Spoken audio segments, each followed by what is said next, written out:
Prime time bulletin के प्रायोजक हैं Arth skin and fitness centre, Bharat का पहला व एकमात्र QAI accredited centre, US FDA and European Union approved equipments, Arth building, Madhuban, Udaipur. नमस्कार, मैं हूं ज्योति। आप देख रहे हैं news 91 Rajasthan. Prime time bulletin में आपका स्वागत है। प्रदेश और संभाग की ताजा तरीन खबरों के लिए हमारा चैनल सब्सक्राइब करें और बेल आइकन जरूर दबाएं। चलिए खबरों का सिलसिला शुरू करने से पहले नजर डालते हैं अब तक की टॉप हेडलाइंस पर। हेडलाइन के प्रायोजक हैं आरके प्रॉपर्टीज एंड कंसल्टेंट। आपके लिए आरके प्रॉपर्टीज लाए हैं सेक्टर 14 आबादी क्षेत्र में 200 फीट रिंग रोड के पास UIT converted plot Padmavati Vihar में। अपना प्लॉट बुक करने के लिए आज ही विजिट करें RK properties and consultant, star tower hotel Akriti के पास, उदयपुर। बस में अनजान युवक ने नशीली दवा सुंघाकर लूट की वारदात को दिया अंजाम। 2.5 लाख की चैन और नकदी लेकर फरार हुआ बदमाश। उदयपुर में डीएसपी सूर्यवीर सिंह की वापसी पर फिर शुरू हुआ बवाल। बीएपी ने 8 दिसंबर को बड़े आंदोलन का किया ऐलान। जयपुर एयरपोर्ट पर जुआ चीटिंग डिवाइस पकड़ा। दिल्ली और हरियाणा से 2 आरोपियों को किया गिरफ्तार। तीतरडी में महिला को डायन बताकर मारपीट करने का मामला आया सामने। पुलिस ने 3 आरोपियों के खिलाफ मामला दर्ज कर जांच की शुरू। सूरत से उदयपुर आ रहे डायमंड वर्कर के साथ बस में एक अनजान युवक ने लूट की वारदात को अंजाम दिया। युवक ने सहयात्री डायमंड वर्कर को नशीली चीज सुंघाकर बेहोश किया और उनके गले से सोने की चैन और जेब से नकदी चोरी कर फरार हो गया। खेमराज अगले दिन होश में आए, उन्हें निजी अस्पताल में भर्ती कराया गया और पुलिस आरोपी की तलाश में जुट गई है। सूरत में डायमंड का काम करने वाले खेमराज डांगी उदयपुर अपने रिश्तेदार की शादी में शामिल होने के लिए बस से आ रहे थे। निजी बस स्टैंड पर इंतजार के दौरान एक अनजान युवक उनके पास आया और उसने खुद को भी उदयपुर जा रहे यात्री के रूप में पेश किया। थोड़ी बातचीत के बाद दोनों ने एक डबल स्लीपर सीट ली। रास्ते में बड़ौदा में बस रुकने पर दोनों ने साथ खाना खाया। इसके बाद खेमराज मोबाइल चला रहे थे और नींद आने पर सो गए। इसी दौरान युवक ने नशीली चीज सुंघाकर उन्हें बेहोश कर दिया। जब खेमराज अगले दिन उदयपुर बस स्टैंड पुलिस चौकी पर होश में आए तो उन्हें खुद के साथ हुई लूट की घटना का पता चला। उनके गले से 2.5 लाख की 2 तोला सोने की चैन और जेब से 6,000 नकद गायब थे। सूचना पर परिजन और रिश्तेदार मौके पर पहुंचे और उन्हें निजी अस्पताल में भर्ती कराया गया। डॉक्टरों ने शुरुआती जांच में नशीली दवा सुंघाकर बेहोश किए जाने की संभावना जताई। पुलिस ने मामले की गंभीरता को देखते हुए जांच शुरू कर दी है। पुलिस का कहना है कि आरोपी की पहचान और गिरफ्तारी के प्रयास जारी हैं। उसके बाद इनको नींद आ गई। नींद आने के बाद में इनको बिल्कुल होश ही नहीं था। इनको कुछ भी नहीं पता इनके साथ क्या हुआ है रात में। और उसके बाद इनके गले की चेन और जो भी था पैसे वैसे सब गायब हैं। और यहाँ उदयपुर कहाँ पे उतरे हैं ये भी इनको नहीं पता है। और उदयपुर उतरने के बाद में वापस यहाँ अपने क्या बोलते हैं उदयपुर चौकी के अंदर कौन छोड़ के गया है वो इनको पता ही नहीं है। उदयपुर के heart of city Delhi gate पर SMB प्लाजा आपके लिए लाए हैं साधारण किराए में 250 से 1000 स्क्वायर फीट के व्यवसायिक परिसर, फाइनेंशियल इंस्टीट्यूट, चार्टर्ड अकाउंटेंट्स और IT प्रोफेशनल जैसे व्यवसाय के लिए सबसे उपयुक्त। डायल करें 9982043852। उदयपुर में डीएसपी सूर्यवीर सिंह राठौड़ की दोबारा नियुक्ति के बाद राजनीतिक और सामाजिक तापमान एक बार फिर बढ़ गया है। बीएपी कार्यकर्ताओं ने RNT मेडिकल कॉलेज के पार्क में बैठकर 8 दिसंबर को बड़े आंदोलन की चेतावनी दी है। उनका आरोप है कि डीएसपी ने सायरा प्रकरण में आदिवासी समाज के साथ दुर्व्यवहार किया था और अब दोबारा पोस्टिंग देकर सरकार ने पक्षपात किया है। उदयपुर में डीएसपी सूर्यवीर सिंह राठौड़ की वापसी ने एक बार फिर विवाद को हवा दे दी है। 3 दिन पहले जारी तबादला सूची में जब राठौड़ का पाली से उदयपुर स्थानांतरण हुआ तो आदिवासी समाज और बीएपी के कार्यकर्ता भड़क उठे। गुरुवार को बीएपी ने RNT मेडिकल कॉलेज के गार्डन में बड़ी बैठक आयोजित की, जहां आगामी विरोध की रणनीति तय की गई। बीएपी जिलाध्यक्ष अमित खराड़ी ने आरोप लगाया कि सायरा हादसे के दौरान डीएसपी ने संवैधानिक मर्यादा का उल्लंघन करते हुए आदिवासी समाज के लोगों के साथ अभद्रता की थी। उनका कहना है कि जब जोधपुर में एक SHO के एडवोकेट से बदसलूकी करने पर तुरंत कार्रवाई हो जाती है तो आदिवासियों के मामले में सरकार इतनी नरमी क्यों बरत रही है? क्या आदिवासी समाज की भावनाओं का कोई मूल्य नहीं? खराड़ी ने आरोप लगाया कि डीएसपी के व्यवहार ने शांतिपूर्ण आंदोलन को उग्र रूप दे दिया था। इसके बाद कई लोगों पर FIR दर्ज हुई और कुछ को हिरासत में भी लिया गया। समाज के लोगों का मानना है कि उनकी शिकायतों को नजरअंदाज कर सरकार ने राठौड़ को दोबारा उदयपुर भेजकर उनके घावों पर नमक छिड़कने का काम किया है। बीएपी कार्यकर्ताओं ने ऐलान किया है कि 8 दिसंबर को वे हजारों की संख्या में कलेक्टर के बाहर प्रदर्शन करेंगे। उनका दावा है कि ये सिर्फ एक विरोध नहीं बल्कि आदिवासी स्वाभिमान की लड़ाई है। गौरतलब है कि सायरा क्षेत्र में हुए सड़क हादसे के बाद प्रदर्शन के दौरान राठौड़ का विवाद में नाम आया था। उनका व्यवहार विवादों में आ गया था।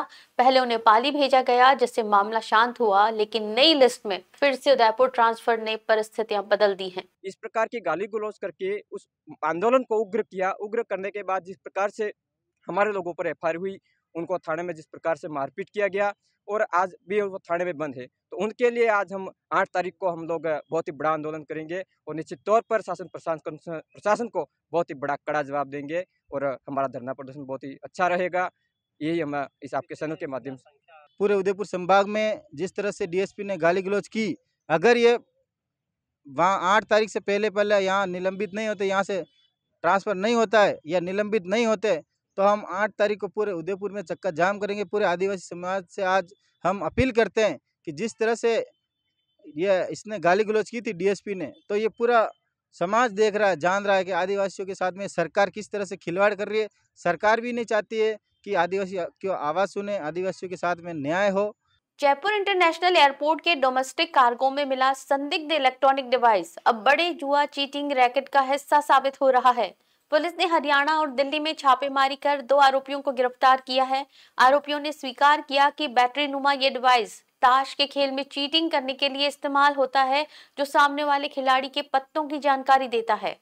जयपुर इंटरनेशनल एयरपोर्ट पर डोमेस्टिक कार्गो की स्कैनिंग के दौरान एक संदिग्ध बैटरी नुमा इलेक्ट्रॉनिक डिवाइस मिला। सीआईएसएफ की टीम ने तुरंत अलर्ट जारी करते हुए कमिश्नरेट पुलिस और एटीएस को सूचना दी। पहली नजर में ये डिवाइस साधारण इलेक्ट्रॉनिक बैटरी जैसा लग रहा था, लेकिन उसके आकार और संरचना ने अधिकारियों को शक दिला दिया। जांच शुरू हुई तो खुलासा हुआ कि डिवाइस को नोटों के बीच छुपाकर हैदराबाद भेजा जा रहा था। बुकिंग में दिए नाम पते पर संपर्क किया गया तो संबंधित व्यक्ति गायब मिला। मामले की गंभीरता को देखते हुए पुलिस ने जल्द हरियाणा और दिल्ली में छापेमारी की और 2 युवकों को गिरफ्तार कर लिया। पूछताछ में सामने आया कि ये कोई साधारण इलेक्ट्रॉनिक पार्ट नहीं बल्कि जुआ खेलने में चीटिंग कराने वाला स्पेशल इलेक्ट्रॉनिक ट्रांजैक्शन सिस्टम है। ये उपकरण खेल के दौरान सामने वाले खिलाड़ी के पत्तों को स्कैन कर लेने और उसी समय खिलाड़ी को गुप्त तरीके से सूचना देने की क्षमता रखता है। इसके लिए खास तरह से डिजाइन की गई ताश की गड्डियां इस्तेमाल की जाती हैं, जिनमें माइक्रो मार्किंग सिस्टम छिपा होता है। गिरफ्तार आरोपियों ने माना कि वे लंबे समय से गैम्बलिंग चीटिंग से जुड़े नेटवर्क का हिस्सा हैं। एडिशनल डीसीपी आलोक सिंघल ने बताया कि प्रारंभिक जांच में संकेत मिले हैं कि ये कोई छोटा खेल नहीं बल्कि एक संगठित गिरोह है। एक टीम ताश की गड्डियों को तैयार करती है, दूसरी टीम इलेक्ट्रॉनिक डिवाइस बनाती है, जबकि तीसरी टीम जुए की सेटिंग कर खिलाड़ियों से करोड़ों रुपए ऐंठती है। एयरपोर्ट थाने में केस दर्ज हो चुका है और एसएचओ लिखमाराम पूरे नेटवर्क को जोड़ने में लगे हैं।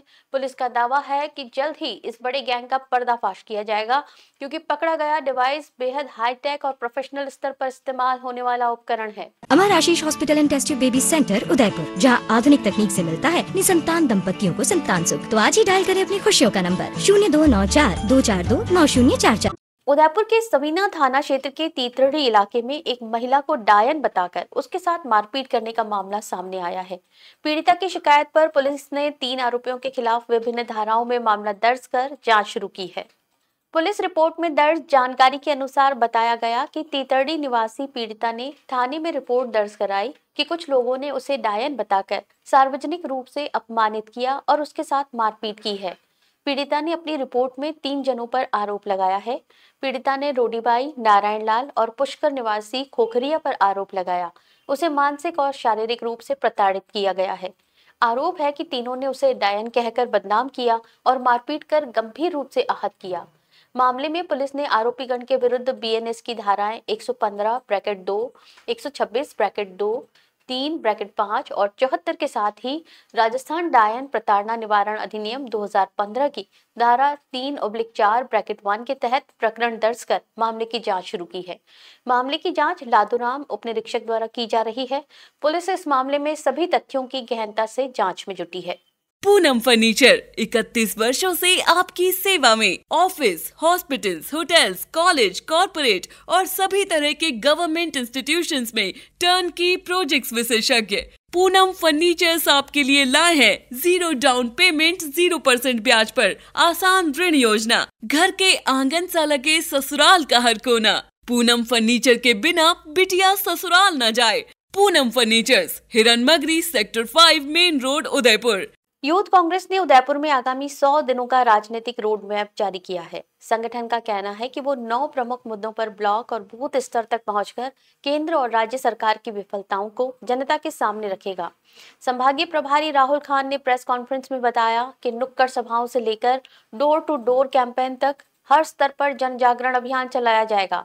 साथ ही एक मॉनिटरिंग सिस्टम के जरिए पूरे अभियान की समीक्षा भी की जाएगी। उदयपुर में यूथ कांग्रेस ने गुरुवार को जिला स्तरीय प्रेस कॉन्फ्रेंस कर अगले 100 दिनों का अपना राजनीतिक एजेंडा सार्वजनिक किया।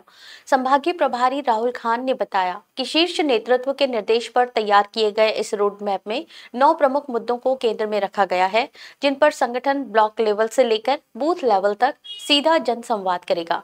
इसके लिए नुक्कड़ सभाओं, घर घर संपर्क अभियान और डोर टू डोर कैंपेन की रूपरेखा तैयार हो चुकी है। प्रेस कॉन्फ्रेंस के दौरान जब पत्रकारों ने सवाल उठाया कि आज से 20 साल पहले की तुलना में युवा कांग्रेस की जमीनी उपस्थिति कम क्यों दिखाई देती है, तो राहुल खान ने इसे नजरिए का फर्क बताया। उनका कहना था कि समय बदल चुका है और संगठन का काम करने का तरीका भी बदला है।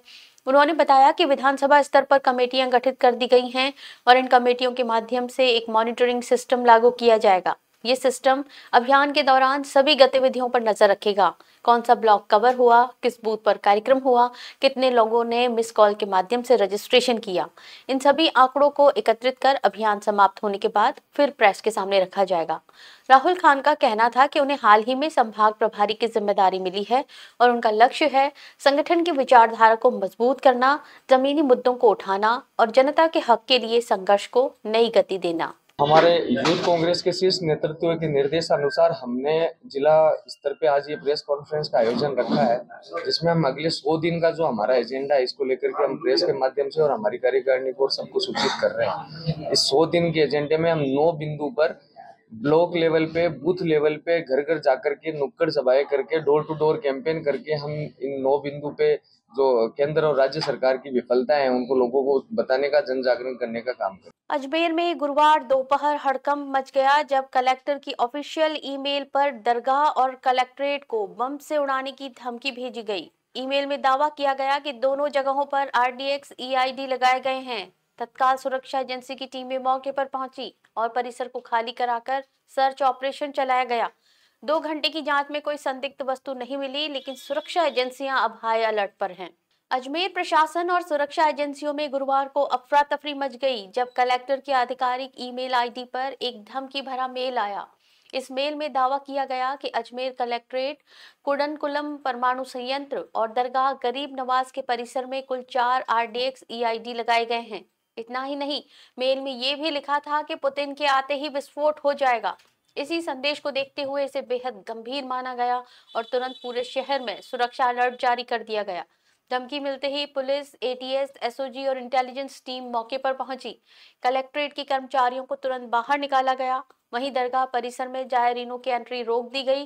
Metal detector, bomb disposal squad और डॉग स्क्वाड की मदद से कोने कोने की गहन तलाशी ली गई। कलेक्ट्रेट में लगभग 1 घंटे और दरगाह में 2 घंटे तक अभियान चला, लेकिन राहत की बात यह रही कि किसी भी तरह की संदिग्ध वस्तु नहीं मिली।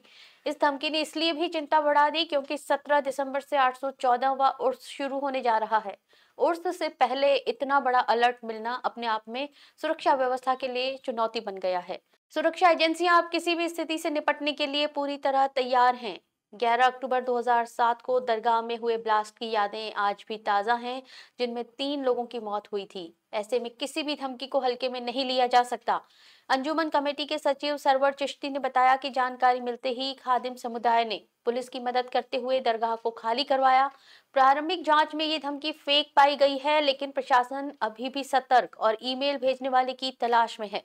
उदयपुर में पेराफेरी पंचायतों की पट्टा समस्या को लेकर जिला संघर्ष समिति का आंदोलन जारी है। गुरुवार को मंत्री झावर सिंह खर्रा से सर्किट हाउस में करीब आधे घंटे तक बैठक हुई। संघर्ष समिति ने तत्काल पट्टों के समाधान की मांग की। मंत्री ने भरोसा दिया कि 7 दिसंबर को विधायक दल की बैठक में इस मुद्दे पर चर्चा कर जनहित में निर्णय लिया जाएगा। समिति ने चेतावनी दी कि अगर चुनाव से पहले कोई ठोस कदम नहीं उठाया गया तो कलेक्ट्रेट पर महापड़ाव किया जाएगा। उदयपुर के पेराफेरी पंचायतों में पट्टा समस्या को लेकर आंदोलन लगातार जारी है। गुरुवार को जिला संघर्ष समिति के पदाधिकारी सर्किट हाउस में यूडीएच मंत्री झावर सिंह खर्रा से मिले और करीब आधे घंटे तक मुद्दे पर चर्चा की। बैठक में संघर्ष समिति के संयोजक चंदन सिंह देवड़ा ने कहा कि पेराफेरी पंचायतों में आबादी की जमीनें अब तक पंचायतों को ट्रांसफर नहीं की गई हैं। इसके कारण अतिक्रमण हटाने और विवादों की स्थितियां लगातार उत्पन्न हो रही हैं। मंत्री खर्रा ने बैठक में भरोसा दिया कि 7 दिसंबर को विधायक दल की बैठक में इस मुद्दे पर चर्चा कर जनहित में समाधान निकाला जाएगा। संघर्ष समिति ने चेतावनी दी कि अगर निकाय चुनाव से पहले कोई ठोस निर्णय नहीं लिया गया तो वो आर पार की लड़ाई लड़ते हुए कलेक्ट्रेट पर महापड़ाव करेगी। ज्ञापन में सुझाव दिए गए कि नगर निगम में शामिल पेराफेरी पंचायतों के लोगों को 69A नियम के तहत पट्टे जारी किए जाएं, विवादित मामलों को निपटाया जाए, आबादी से लगती जमीनें पंचायतों को हस्तांतरित की जाएं, बिना नोटिस मकानों को तोड़फोड़ न की जाए और पहाड़ी या दूरस्थ नए गांवों को पेराफेरी से बाहर रखा जाए। बैठक में भाजपा शहर जिलाध्यक्ष गजपाल सिंह राठौड़, ग्रामीण विधायक फूल सिंह मीणा, सहकारिता प्रकोष्ठ प्रदेश संयोजक प्रमोद सामर, बड़गांव उप प्रधान प्रताप सिंह राठौड़ समेत तमाम संघर्ष समिति पदाधिकारी उपस्थित रहे। समिति का कहना है कि सरकार को इन प्रस्तावों पर तुरंत निर्णय लेना चाहिए ताकि आंदोलन खत्म हो और जनता को राहत मिले। पेराफेरी के अंदर 205 गांव तो आपने शामिल कर लिए हैं, लेकिन अभी तक आबादी की जमीनें इन गांवों को पंचायतों को ट्रांसफर नहीं की। तत्काल प्रभाव से ये जमीनें पंचायतों को ट्रांसफर करें। जो पंचायतें नगर निगम में शामिल हुई है उनको लेकर भी आबादी की जो ज़मीन है बिला नाम पे जो लोग बसे हुए हैं, सघन बस्तियाँ हैं, उनको भी नगर निगम के नाम ट्रांसफ़र करें और सेक्शन 1 के तहत निकाय को जो पट्टे देने हैं उनमें तारीख में संशोधन करें ताकि 31 दिसंबर 2024 तक जो भी बसा हुआ है उनको उनके पट्टे मिल सके। साथ ही जो 70 गाँव यूडीए ने अभी शामिल किए हैं उनके लिए मुसीबत शुरू हो चुकी है। यूडी की ओर से 8 तहसीलदार जो 5 विधानसभाओं में शामिल हो रहे हैं उनको लेटर लिखे जा चुके हैं कि चरागाह और बिलानाम जितनी ज़मीनें हैं इन गांवों की भी यूडीए के नाम हस्तांतरित की जाए। अगर चरागाह भी अगर यूडीए के नाम हस्तांतरित हो जाएगी तो फिर वहां पर मवेशी कहाँ चरेंगे। हमने मांग की है कि सर्वे करवाए, चरागाह को छोड़े और आबादी जो बसी हुई इन गाँवों में भी उनको उन पंचायतों के नाम छोड़ते हुए ही यूडीए के नाम ट्रांसफर करें ताकि पारदर्शिता बनी रहे और लोगों को पट्टे मिल सके। डूंगरपुर पुलिस ने रतनपुर बॉर्डर पर नाकाबंदी के दौरान घरेलू सामान की आड़ में ले जाई जा रही अवैध अंग्रेजी शराब जब्त की है। इसके साथ ही बंद बॉडी पिकअप को सीज कर एक तस्कर को भी गिरफ्तार किया गया है। पूरी कार्रवाई पुलिस अधीक्षक मनीष कुमार के निर्देशन में की गई। डूंगरपुर जिले की पिछीवाड़ा थाना पुलिस ने गुरुवार को ऑपरेशन स्वच्छता के तहत अवैध शराब के विरुद्ध बड़ी कार्रवाई को अंजाम दिया। पुलिस अधीक्षक मनीष कुमार के निर्देश और उप अधीक्षक तपेंद्र मीणा के सुपरविजन में ये कार्रवाई रतनपुर बॉर्डर पर की गई, जहां चौकी प्रभारी गोविंद सिंह अपनी टीम के साथ नियमित नाकाबंदी पर मौजूद थे। इसी दौरान मुखबिर से सूचना मिली कि एक बंद बॉडी पिकअप में घरेलू सामान की आड़ में शराब तस्करी की जा रही है। नेशनल हाईवे 48 पर उदयपुर की ओर से आ रहे पिकअप को रोककर जांच की गई। प्रारंभिक पूछताछ के बाद जब पिकअप के अंदर रखे सामान को हटाया गया तो उसके पीछे बड़ी मात्रा में अंग्रेजी शराब के कार्टून छिपे मिले। पुलिस ने कार्टूनों की वैरायटी वाइज गिनती की तो कुल 70 कार्टून बरामद हुए, जिनमें विभिन्न ब्रांड की शराब की बोतलें और पब्बे शामिल थे। सभी पर for sale in Punjab only लिखा हुआ था। पुलिस ने मौके से वाहन चालक विकास को गिरफ्तार कर लिया है। आरोपी हरियाणा के भिवानी का रहने वाला है। कार्रवाई के बाद शराब, वाहन और भीतर रखा घरेलू सामान नियमानुसार जब्त कर लिया गया है। पुलिस ने आरोपी के खिलाफ आबकारी एक्ट के तहत मामला दर्ज कर अग्रिम अनुसंधान शुरू किया है। फिलहाल पुलिस आरोपी से पूछताछ कर ये पता लगा रही है कि इस तस्करी गिरोह के मास्टरमाइंड कौन हैं और ये नेटवर्क कब से सक्रिय था। घरेलू सामान होना बताया गया। तलाशी ली गई तो पिकअप के अंदर कुल 70 कार्टून पंजाब निर्मित अलग अलग ब्रांड की शराब पाई गई है। जब्तशुदा शराब की कीमत अनुमानित करीबन 5 लाख रुपया है। प्रकरण दर्ज कर अनुसंधान जारी है। नगर परिषद डूंगरपुर की ओर से शहर के वसुंधरा विहार क्षेत्र में मुख्यमंत्री जन आवास योजना के तहत 320 आवासीय योजना के लाभार्थियों को नगरीय विकास और स्वायत्त शासन विभाग मंत्री झाबरमल खर्रा ने चाबी देकर मकान का सपना पूरा किया। सभापति अमृत कलासुआ और विशिष्ट अतिथि विधायक शंकरलाल डेचा के मार्गदर्शन में ये कार्यक्रम हुआ, जहां पर आमजन को संबोधित करते हुए कॉलोनी के लोगों को स्वच्छता का ध्यान रखते हुए एक पेड़ मां के नाम के तहत पौधारोपण करने की अपील की गई। मंत्री ने कहा कि सितंबर 2025 में नगर निकाय के चुनाव की तैयारी पूरी कर ली गई है। अब राज्य निर्वाचन आयोग और ओबीसी आयोग तय करेगा चुनाव कब होंगे। वन स्टेट वन इलेक्शन के तहत पूरे राज्य में चुनाव होंगे। डूंगरपुर शहर के वसुंधरा विहार क्षेत्र में मुख्यमंत्री जन आवास योजना के लोकार्पण कार्यक्रम में यूडीएच मंत्री झाबरमल खर्रा पहुंचे, जहां पर उन्होंने प्रेस से वार्ता करते हुए कहा कि नगर निकाय के चुनाव के लिए तैयारी सितंबर माह में पूरी हो चुकी है। सिर्फ राज्य निर्वाचन आयोग और ओबीसी आयोग मिलकर तय करेगा चुनाव कब होंगे। उन्होंने कहा कि एसआईआर होने के बाद वन स्टेट वन इलेक्शन के तहत नगर निकाय और पंचायती राज के चुनाव होंगे। इससे पहले उन्होंने लोकार्पण कार्यक्रम में बने आवास में रिबन काट का निरीक्षण किया। आयुक्त प्रकाश डूडी ने प्रतिवेदन प्रस्तुत किया। सभापति अमृत कलासुआ ने जनसभा को संबोधित करते हुए बताया कि 320 घरों के लिए 2.5 लाख लीटर की पानी की टंकी, 40 रोड लाइट पोल, 5 बड़े ट्रांसफार्मर से बिजली व्यवस्था सुदृढ़ रहेगी। यहाँ पर मंदिर और 3 गार्डन के साथ एक सामुदायिक भवन का निर्माण कराया गया है। मंत्री झाबर सिंह खर्रा ने लाभार्थियों से संवाद करते हुए कहा कि लाभार्थी परिवार को स्वच्छ भारत अभियान के तहत अपनी कॉलोनी में गंदगी नहीं फैलाने का आह्वान किया गया है। डूंगरपुर नगर निकाय की स्वच्छता में नंबर 1 की छवि को कायम रखने की बात कही। पर्यावरण संरक्षण के लिए एक पेड़ मां के नाम के तहत पौधरोपण भी किया। चलते चलते फिर नजर डालते हैं अब तक के टॉप हेडलाइंस पर। हेडलाइन के प्रायोजक हैं आरके प्रॉपर्टीज एंड कंसल्टेंट। आपके लिए आरके प्रॉपर्टीज लाए हैं सेक्टर 14 आबादी क्षेत्र में 200 फीट रिंग रोड के पास UIT converted plot. Padmavati Vihar में अपना प्लॉट बुक करने के लिए आज ही विजिट करें RK properties and consultant, star tower hotel Akriti के पास, उदयपुर। बस में अनजान युवक ने नशीली दवा सुंघाकर लूट की वारदात को दिया अंजाम। 2.5 लाख की चैन और नकदी लेकर फरार हुआ बदमाश। उदयपुर में डीएसपी सूर्यवीर सिंह की वापसी पर फिर शुरू हुआ बवाल। बीएपी ने 8 दिसंबर को बड़े आंदोलन का किया ऐलान। जयपुर एयरपोर्ट पर जुआ चीटिंग डिवाइस पकड़ा। दिल्ली और हरियाणा से 2 आरोपियों को किया गिरफ्तार। तीतरडी में महिला को डायन बताकर मारपीट करने का मामला आया सामने। पुलिस ने 3 आरोपियों के खिलाफ मामला दर्ज कर जांच की शुरू।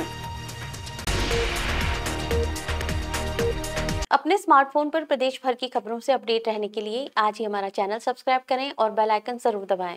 फिलहाल इस बुलेटिन में इतना ही। दीजिए इजाजत ज्योति को। आप देखते रहिए न्यूज़ 91 राजस्थान। नमस्कार। प्राइम टाइम बुलेटिन के प्रायोजक हैं Arth skin and fitness centre, Bharat का पहला व एकमात्र QAI accredited center, US FDA and European Union approved equipments, earth building, Madhuban, Udaipur. ये है चैनल 91 प्लस नेटवर्क और आप देख रहे हैं न्यूज़ 91। न्यूज़ 91, आवाज हम सबकी।